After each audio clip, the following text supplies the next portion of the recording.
여러분 안녕하십니까? 오늘 2015년 3월 4일 필버피아 뉴스 아침 방송을 시작하겠습니다. 3월달에 들어와서 날씨가 많이 풀렸다가 또 갑자기 바람도 불고 추웠다가 어제는 눈발이 겸한 비가 내렸죠. 날씨가 오락가락합니다. 이게 3월의 날씨, 3월에 오락가락하는 날씨인 것 같습니다. 오늘 아침 소식은 이 법안 관련 두 개의 소식 전해드리고 또 요즘 이제 평가철을 맞이해서 많이들 고생하시죠. 그래서 평가에 관련된 내용을 좀 소개해드리겠습니다. 먼저 두 개의 법안 중에서 굉장히 저희들한테 고무적인 법안입니다. 어린이집 CCTV 설치 법안이 본회의에서 부결됐다는 소식 전해드립니다. 어린이집 폐쇄로 CCTV 설치 의무화를 담은 영유아 보육법 일부 개정 법률안이 3일 어제 국회 본회의에서 부결됐습니다. 영유아 보육법 개정안은 이날 법제사법위원회를 통과해서 본회의에 상정됐지만 제적수 171석 가운데 83표로 과반 찬성을 얻지 못해 처리가 무산됐습니다. 정진당 정유아 의원은 이날 본회의 반대 토론에서 CCTV 설치를 의무화하면 과도한 사생활 침해 우려가 있다면서 법안 표결을 통해 부결시켜 줄 것을 요청했었습니다. CCTV 설치는 이날 본회의 반대 토론에서 또 뜨거운 감자였습니다. 어린이집 교사의 폭행을 막기 위한 목적으로 CCTV를 설치한다는 목소리는 이해가 되지만 사생활 침해 논란이 제기된 것입니다. 김진태 새누리당 의원은 대체 토론에서 인권을 강조하는 야당이 왜 이 법안을 반대하지 않는지 이해가 안 된다며 어린이집 선생님들이 근무하는 게 그대로 네트워크상에 올라와 전 세계로 퍼져나갈 수 있는 심각한 문제라고 말했습니다. 서기호 정의당 의원도 한국 근로자 중 실시간으로 자신이 일하는 모습을 볼 수 있는 근로자는 없을 것이라며 근로자 기본권을 침해하는 문제가 있다고 이소희 회부 의견을 밝혔습니다. 새정치민주연합 이상민 법사위원장 역시 CCTV를 설치하면 학부모 갈증을 다 해소해주는 것 같지만 보육교사는 기본권이 침해된다면서 법률 만능의 엄벌주의로 가려면 가정폭력 방지를 위해 집집마다 CCTV를 설치하라는 것인가 논리가 너무나 황당하다고 비판하기도 했습니다. 이 법안이 우리 노인장기요양보험법 일부 개정 법안과 연계되는 시사점은 뭐냐면 법사위를 통과하고 본회의에서도 이렇게 부결될 수 있다고 하는 그런 내용이 상당히 고무적인 것 같습니다. 지금 저희가 아직 지난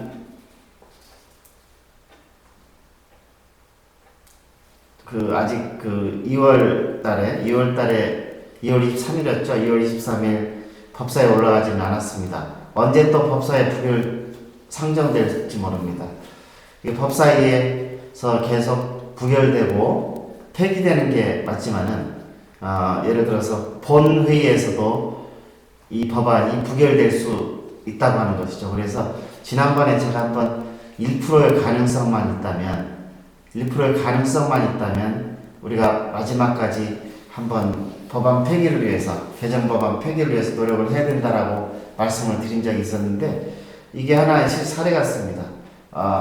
그렇게 여러분 고무적으로 법안 폐기가 될 수 있도록 같이 어떻게 하면 힘을 합할 수 있는지 노력을 해야 될 것 같습니다.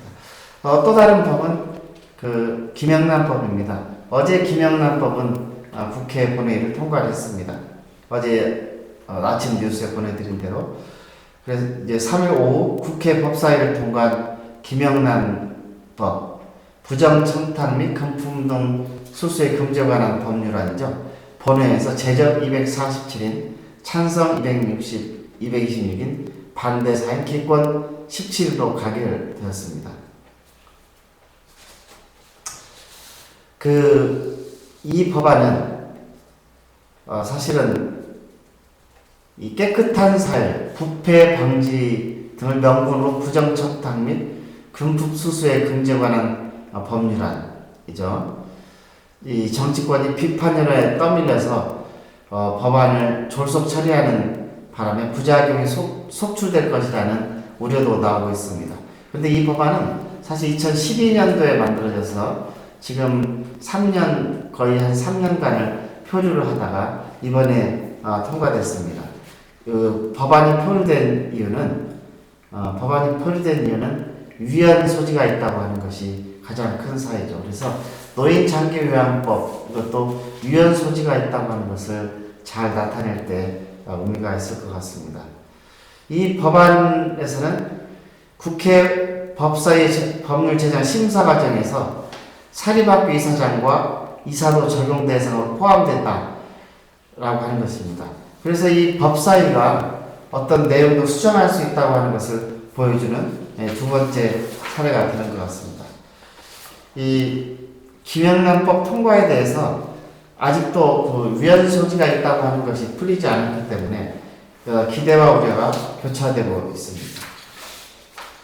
금전은 물론이고 상품권, 선물, 식사비용, 접대용 술값 등 소액 금품과 향응 수수까지도 처벌할 근거가 만들어져서 부패를 획기적으로 줄일 것이라고 하는 기대가 높기는 합니다. 과거에는 대가성이 있어도 액수가 적어 처벌하기 어렵거나 금품 수수를 포착하고도 대가성이나 직무 연관성을 못 박혀서 처벌하지 못한 경우가 허다했는데 법망이 더 촘촘해져 처벌 여지가 더 커졌다는 것입니다. 어제 방송들이 많이 나왔죠. 방송들을 보니까 이 검찰들은 회심의 미소를 짓고 있다고 하고, 또 이제 음식점이나 법원이나 검찰 주변에 음식점은 한기를 맞을 거다, 이제 그런 우려들이 많이 나온 것 같습니다.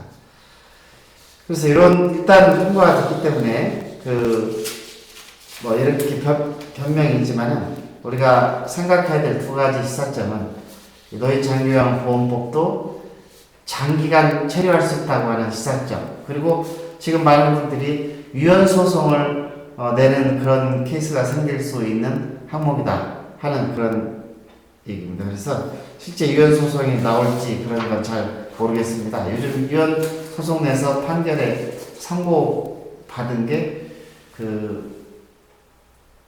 어떤 거였죠? 어저께 방송해드린 간통죄 폐지도 있었고, 성매매 금지 관련 그런 법안도 지금 현재 올라가 있고, 이런 위헌 소지가 있는 법안이 상당히 많이 이제 존재하기 시작했습니다. 자, 그런 내용들 앞으로 변화의 과정을 좀 참고해 주시고, 오늘 이제 2015년도 시설평가가 계속 이제 되는데 3월 16일부터 평가가 시작이 되죠. 그래서 일주일 전에 통보를 하게 되는데, 아직 날짜가 되지 않아서 일주일 전에 통보받으시는 분은 없을 것으로 봅니다. 근데 이번 평가에서는 여러 가지 그 지침을 설명에는 하지 않았지만 지침을 다각적으로 많이 공단에서 만들어서 보내서 여러분들이 하시는데 참고로 될 것 같습니다. 그래서 이 2015년 평가, 시설평가 코너 첫 번째 순서로 평가 준비를 할 때 유의사항들을 이제 단계적으로 계속 내서 그 실버피아 뉴스에 게재를 할 것입니다. 평가 준비 유의사항을 한번 좀 여러 전문가들이 말씀하시는 내용을 보겠습니다. 첫 번째는 이제 곳곳에 있는 함정에 주의해야 된다 하는 그런 내용입니다.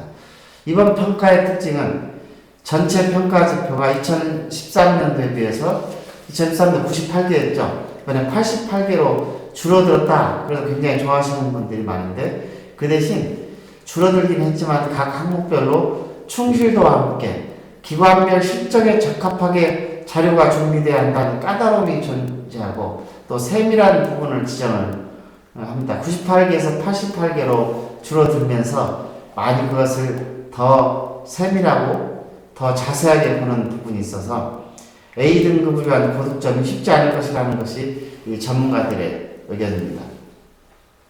예를 들면 평가지표 이 책임 규정에서 간호사와 물리치료사 등과 같이 기관에 1인만 배치되어 휴가 등으로 업무 수행이 어려울 경우 해당 직종 업무 수행에 대한 지침 또는 규칙이 반드시 있어야 됩니다.